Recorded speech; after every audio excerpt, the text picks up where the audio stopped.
telefone liberado, 2578-6000. Quer fazer perguntas? Quer esclarecer dúvidas? Vamos falar de festas? Não é isso, Cida? Vamos falar de festa aqui com a doutora Rogéria também. Já já a gente vai esclarecer tudo de 15 anos aqui.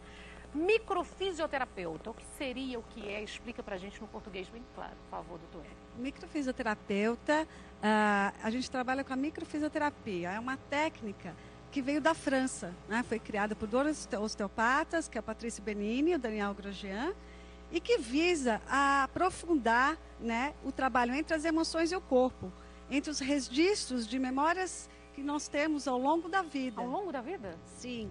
E que vai nos ocasionar desequilíbrios, né? Ou bloqueios no corpo, na mente, né?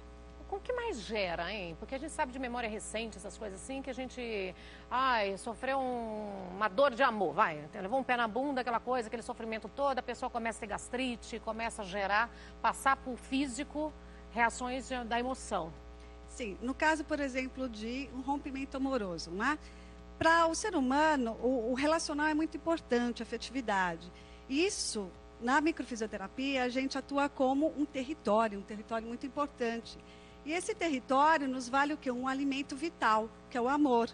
Então, ele pode sempre desenvolver, talvez para algumas pessoas, dependendo do que para ela é vital, pode sim dar um problema no estômago, algo que ela não engoliu, que ela não digeriu, e ela ficou com aquele bloqueio. Ou pode ser na pele, né? Então, aquilo que eu não queria me separar daquele meu amor, houve uma separação. Então, pode ter dermatites, psoríase. Então, a gente vai ao fundo da causa deste problema emocional, porque cada um é diferente do outro e de uma outra pessoa. Doutora Rogéria, também tem muitas pessoas que passam a sofrer diabetes, né? Desencadeia, desenvolve. Eu não sei se ela já tem a predisposição genética de desencadear há algum tempo, mas quando acontece alguma coisa, né, no emocional, geralmente pode surgir um diabetes também. Sim, o diabetes é uma forma, né, do açúcar no nosso organismo, que é a insulina. Então, o que é o doce da vida para a gente, né? Então, às vezes comprar uma casa própria, é um doce da vida, é encontrar um grande amor. Então, depende de como que a pessoa está vivenciando essa forma dessa perda de doce da vida. Então, às vezes, é morar em um outro país, às vezes é constituir uma família. Então, diferenciado, ela também tem uma conotação da diabetes, que é uma resistência. Por quê? Se eu tenho açúcar para me gerar energia, quando eu não tenho essa forma de resistir, eu me abato e o que eu faço com o meu próprio órgão? Eu sobrecarrego. Porque minha mãe, eu falo, já mostro logo o exemplo de casa. Minha mãe morreu com diabetes, né? E o diabetes dela surgiu 3 meses depois que meu pai separou dela. Quando meu pai separou, 3 meses depois ela estava diabética. E foi esse diabetes que levou ela à morte. Claro, no então, caso... sofrimento a gente não entendia. Sim. Parece que a pessoa se entrega. Porque, no caso da sua mãe, o processo dela é que assim, a vida para ela, o doce da vida, era ter o seu pai ao lado, o companheiro, né, o pai, né, e a vida toda, uma história de vida. Então, normalmente, quando você tem a perda, né, dessa pessoa, a gente não tem mais o valor do que é viver na vida. Então, você perde assim, o que eu vou fazer? Não tem mais graça. Como que eu vou fazer? Não tem, é muito chato. Então, a pessoa acaba sobrecarregando justamente esse órgão. Então, a gente vai fazendo bloqueios, vai deixando de funcionar corretamente esse pâncreas, que é importante. Então, a gente causa desequilíbrio sem saber o porquê.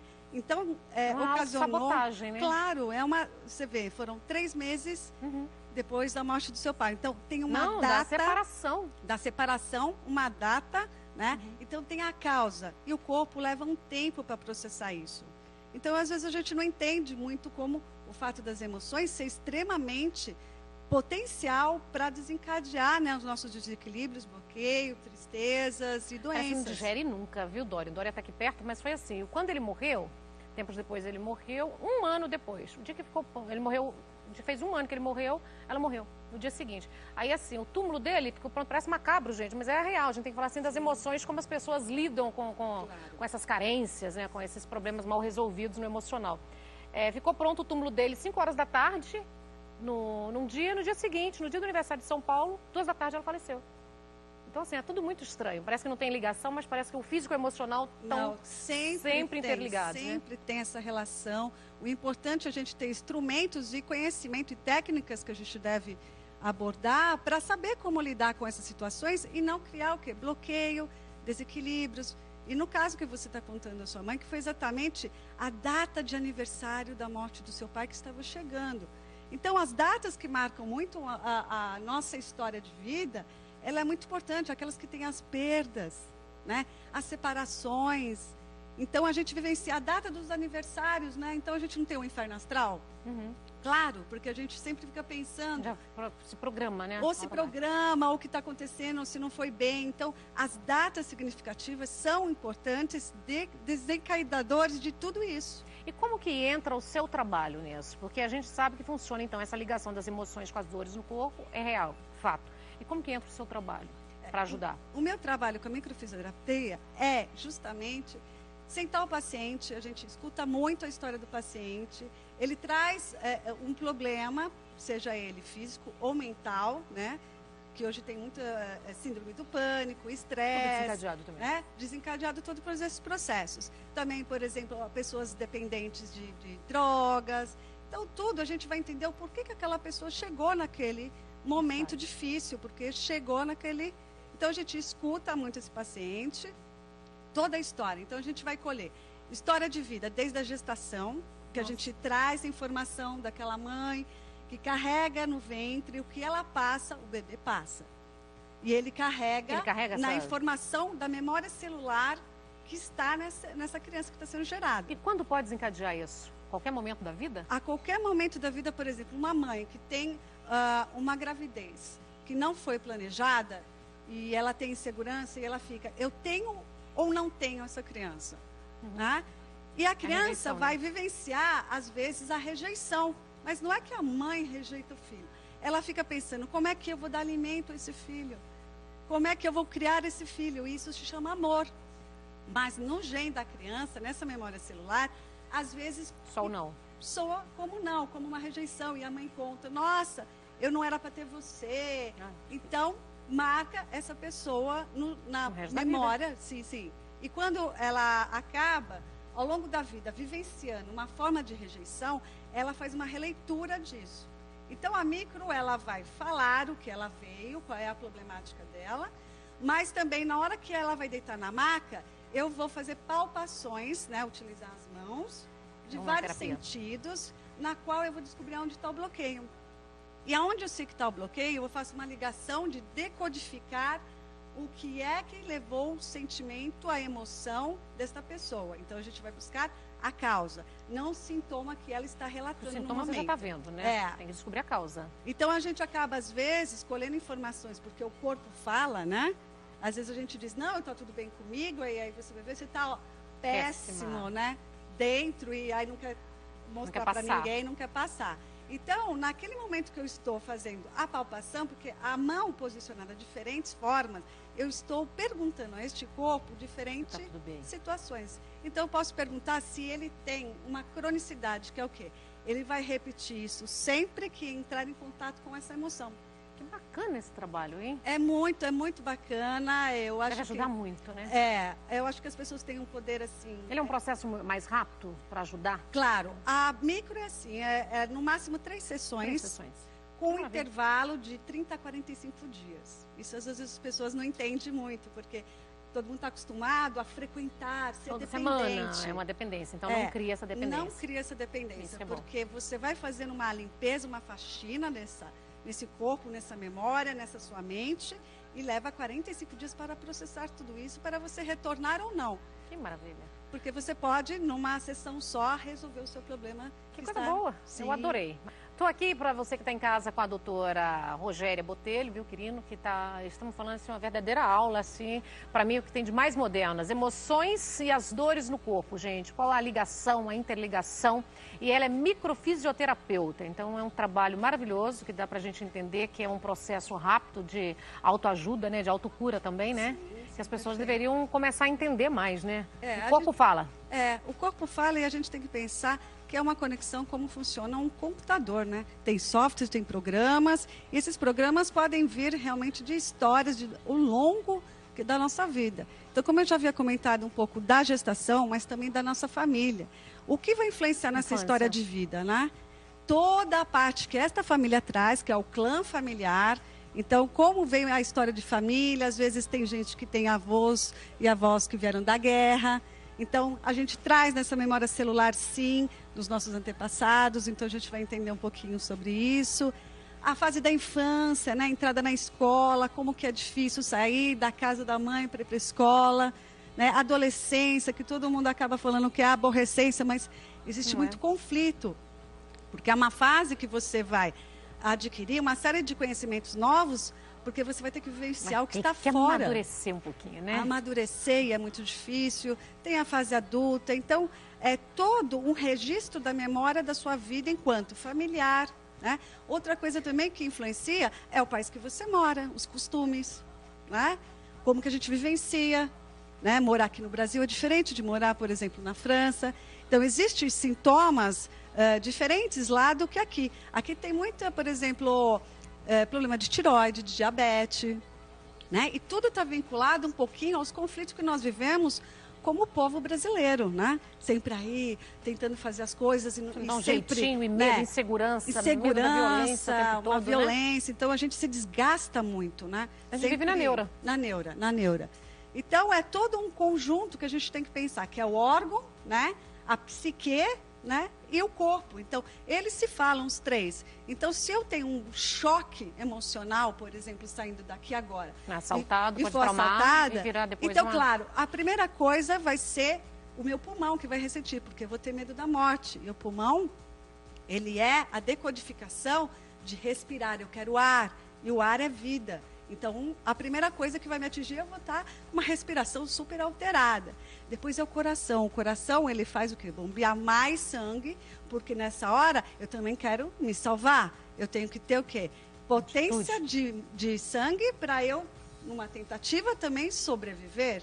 Então, nós atuamos sempre nisso. O ser humano foi feito para estar se adaptando e fazendo a sua sobrevivência. Então, depende de cada pessoa, como ela percebe a vida, ela usa esse tipo de emoções que vai bloquear ou não, ou tipo de resoluções que ela vai fazer. Mas parece que tem gente que é mais fragilizado também, que consegue pegar mais, o sofrimento parece que é maior, parece que tudo é mais difícil, né? Sim, normalmente são pessoas que têm uma dificuldade familiar, de não se sentir capaz, que se sente uma pessoa muito a nível estético, feia, ela acha que não tem capacidade, que o outro é melhor. Então tem um problema aí já emocional de desvalorização e baixa estima. Então a gente vai procurar normalmente isso lá atrás, às vezes na infância que sofreu, né, o bullying que é famoso hoje. Antigamente não tinha, não existia essa palavra. Você resolvia no tapa mesmo.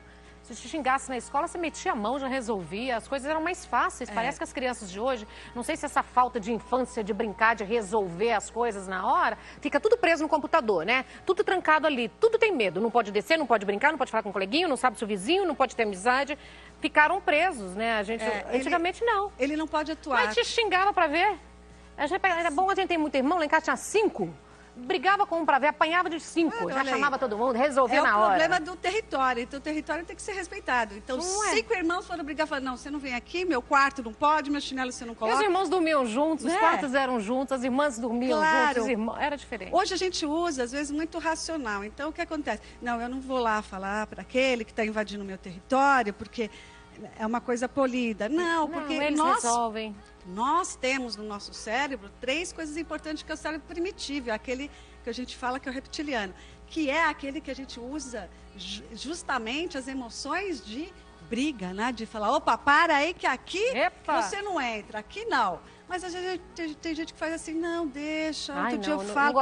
Não pode, gente, a gente tem que ser respeitado, posicionar o território, falar o que deseja, né? Então, muitas coisas, a gente tem que saber como utilizar isso. Porque as pessoas ficam muito engasgadas. Eu já falei uma coisa, eu decidi uma coisa na minha vida, doutora. Eu não morro engasgada.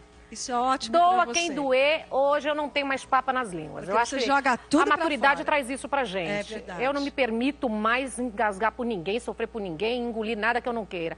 Se falar, vai ouvir. Maravilhosa, eu vou dar só um recadinho, eu já volto, viu? Porque o Michel Teles tem perguntas que eu sei, tá quietinha ali, né? É boa, né? Interessante essa... Adorei essa pauta, doutora. Tem uma pergunta, querido? Tem sim. Muitas pessoas perguntando aqui, a doutora, qual a diferença da microfisioterapia com a homeopatia? Algumas pessoas estão meio confusas assim com a microfisioterapia e a homeopatia. Olha, veja bem, a homeopatia, ela é, digamos assim, a irmã, a base, né, da microfisioterapia. Por quê? Na microfisioterapia, a gente acaba trabalhando também com uma porção diluída de informação, como a homeopatia também faz com os medicamentos. Então, o que a gente faz? A gente expõe um pouquinho com essa com esses microestímulos, a gente vai expor a digamos assim, o conflito dela, ela vai criar uma reação de autocura. Então, elas são parecidas e é uma base como se fosse da homeopatia mesmo. Então, a gente oferece novamente este conflito, uma pequena dose, informa ela da onde que veio, por que que veio. Então, o cérebro dela também vai atuar nisso. E o corpo, como é muito sábio, ele sabe o caminho do nosso equilíbrio. Quando ele está bloqueado, não. Mas quando você oferece essas doses que a gente fala até homeopáticas, através né? dessa mão que a gente trabalha na micro, então esse corpo reconhece o que é bom, né? Doutora, como que é o tratamento, como que é essa manutenção em casa? Se a pessoa entra num surto, numa crise? Normalmente, eu como profissional, eu faço a minha primeira consulta e 2 semanas depois eu acompanho meu paciente com um e-mail. Então, eu explico a ele que ele pode vir a ter reações ou não, dependendo de cada pessoa e do que é o conflito e a emoção gerada e que o corpo vai reagir. Então, eu explico para ele, a febre, ela é boa? Boa, né? Desde, claro, de não ter a 41, 42 graus, mas ela é uma reação positiva de que o andamento está positivo, né? Por exemplo, saiu uma específica na pele, se ela vai com um problema na pele, isso aumenta, é igualzinho à osteopatia, né? A homeopatia também. O que ela vai fazer? Ela vai exacerbar para melhorar. Então, eu acompanho porque, assim, eu não posso deixar o paciente no medo, porque o medo gera conflito. Desconhecido, então, se ele achar que aconteceu alguma coisa, ele me escreve. Apareceu isso, eu tive angústia, eu lembrei de uma coisa importante, né, nessa memória minha que eu acho... É uma terapia mesmo, né? Você tem que acompanhar e aos poucos você vai verificando. Se ela passar... Ótimo. Se não, ela precisa de uma segunda sessão, a gente marca entre 30 e 45. E qual é a formação para uma microfisioterapeuta? Aqui no Brasil... Vocês trabalham muito com a terapia, né? É uma terapia biológica, a gente decodifica a nível biológico, né? Porque muitas pessoas às vezes perguntam assim, poxa vida, mas é psicologia? É cognitivo? Faz parte também, mas é uma decodificação biológica, que é o quê? A gente sabe quando o órgão está sofrendo, se ele chega com uma úlcera, eu sei que ele está num processo de resolução de um conflito, então a gente atua nessa biologia dos órgãos também. Aqui no Brasil, a formação é feita somente por fisioterapeutas. Quem trouxe no Brasil foi o Afonso Salgado, de Londrina, da Escola de Terapia Manual. Ele que trouxe e conheceu na França os 2 criadores. E agora no Brasil existe bastante pessoas trabalhando com isso. É uma ferramenta muito poderosa, então a gente, como profissionais, como todos, a gente quer ajudar muita gente, porque a sabedoria está exatamente em cada um. Porque o meu trabalho é 10%. O restante é a sabedoria do corpo de vocês e do entendimento. Maravilhosa, eu amei você, quero que você volte mais vezes. Você pode deixar as redes sociais para quem está em casa? Tá. Eu tenho minha página no Facebook, que é Rogéria Botelho Quirino. Então lá eu vou estar postando tudo sobre o comportamento, tudo que tem a ver com a micro, informações. E o meu e-mail também é rogeria.bq@gmail.com. Então, por favor, quem tiver dúvida, quem quiser saber mais, quem quiser falar dos seus conflitos e emoções, eu estou à disposição, vou responder com carinho. E com certeza eu fico muito agradecida de vir ao seu programa para divulgar Volte mais essa vezes. coisa maravilhosa. E com certeza eu estarei aqui de volta para trazer mais coisas para vocês. Muito obrigada. Viu, querida? Obrigada a você.